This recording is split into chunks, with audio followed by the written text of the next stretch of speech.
question is, what is exploratory testing? The exploratory testing is nothing but it is a kind of a testing where without having any much documentation, we will be testing the application dynamically, where we will be learning the application on the go, where without knowing anything about application, we just traverse the application, we start learning that application by using this exploratory testing mechanism, where we may not be having test cases initially, but without having any test cases, we start exploring the application. Post exploring the application, we will be writing the test cases. That is all about exploratory testing. If you take an example for testing in video game, where testing a video game, we may not have a complete test cases in the beginning, but still we try to test the application by playing that video game in a different ways, different paths, and we will start identifying different path and we will start writing the test cases, and also we will be logging the defects as well as and when we explore the application. This is all about exploratory testing. The question is, what is test automation? What is all about test automation? Test automation is nothing but we just talked about a manual concept where we will be doing all the test case execution in a manual way. But manual way, if you execute, it takes lot of time and effort as well, and we may have lot of challenges as well if you start doing just manual testing. But if we switch to automation, that is going to help us in a long run and help us to bring efficiency as well as repeatability, as well as it improves our overall testing processes as well. Because of that, definitely we will have to switch to test automation. There are various tools also available in test automation. If you take an example, if you wanted to bring an automation in web application space, we have Selenium is there, where we can bring automation using Selenium, and that is going to reduce the overall manual efforts, and we can speed up the overall testing efforts as well. The next question is, what is regression testing? The regression is a core concept in software testing. Basically, when the regression testing we normally do whenever there is a upgradation is happening to the software, or if we are going to modify certain piece of code, existing code, then we'll have to run the regression testing, where we already have a set of test cases that we will be running against these modification, just to see the existing functionality should not impact because of these changes or modification. So we will be using this regression testing. If you take an example, in the given e-commerce website, if certain fix is gone through in that e-commerce application, now what we do is we will be picking certain test cases to the relevant to that functionality where fixes has happened, and we will be testing thoroughly the surrounded areas of that impacted functionality in that e-commerce application, and we will see if there is an impact. Definitely we will be logging a defect, otherwise we will complete the overall regression testing. That is how we should explain all about the regression testing. Then the next question is, what is equivalence partitioning? What is all about equivalence partitioning? It is a software testing technique. It is a beautiful concept, this equivalence partitioning, where if you have huge set of input data, we wanted to pick that huge test data and we wanted to execute that test cases. That is really impossible. We cannot go and pick entire test data and we are going to test it. It is a cumbersome effort. That is when we will be following this equivalence partitioning testing technique, where we are going to partition, or we make a different class based on the similar characteristics. That is the overall concept of equivalence partitioning. Basically, we are going to divide. Let's say I am going to divide all the negative numbers one side, all positive numbers one side, something like that. When we are going to divide, I am not going to use the entire set of that group or classes. Only I am going to pick a certain number of test data and I will be executing. In that way, I am going to reduce huge number of test data so that we can complete our test cases in a quicker manner. But still, I will be completing the testing efforts using this equivalence partitioning.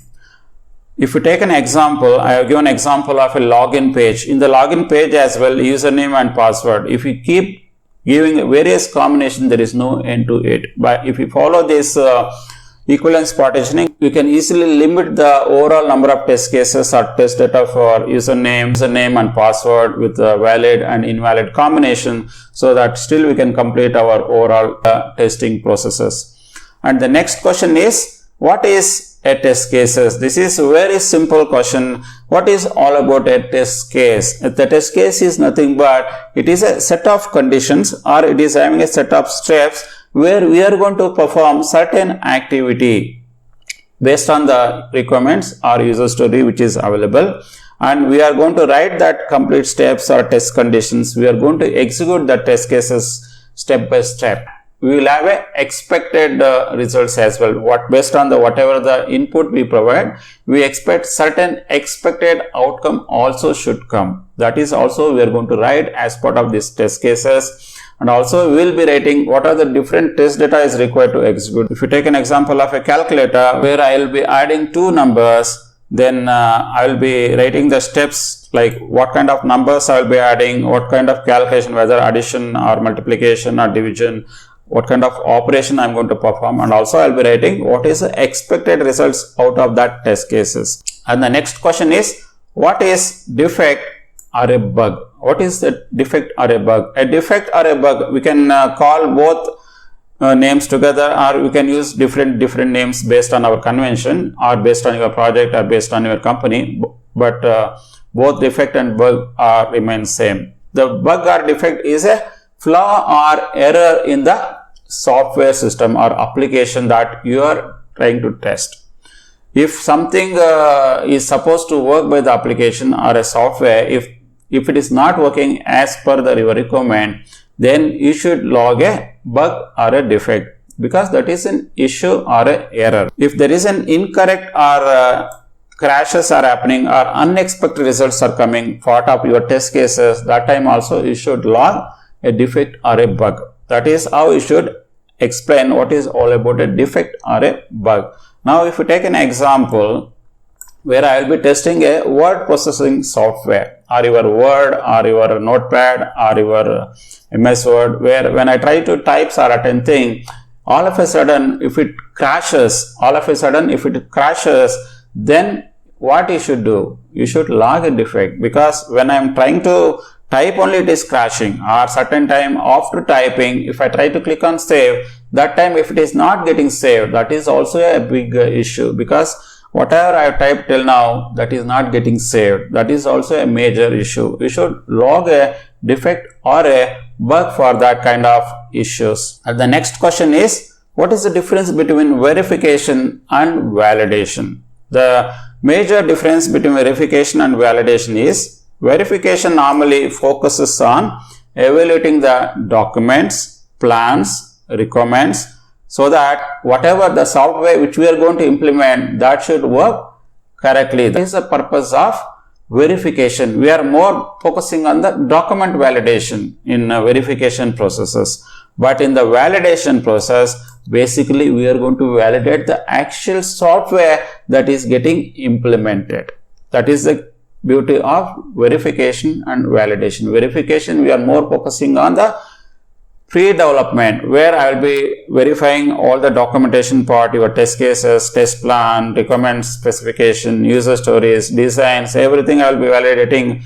I will be doing verification there, but validation, I am going to test the application, actual application. It is when we are going to do validation. Now if you take an example which I just talked about, where verification of more of a design document, whether it is added to the standards or test case or test plan, in the similar way, where I will be validating a given application like a word processing application, whether it works or not, as part of the validation process. Now if we move on to the next question, what is the difference between the white box testing and a black box testing? In the white box testing, we are going to test more on the internal details of the application, where we are going to in depth what are the different flows are there, different paths are there, what kind of things which we have seen inside, everything I will be testing, where I am more focusing on the structure, logic and implementation details. Basically this is done by more into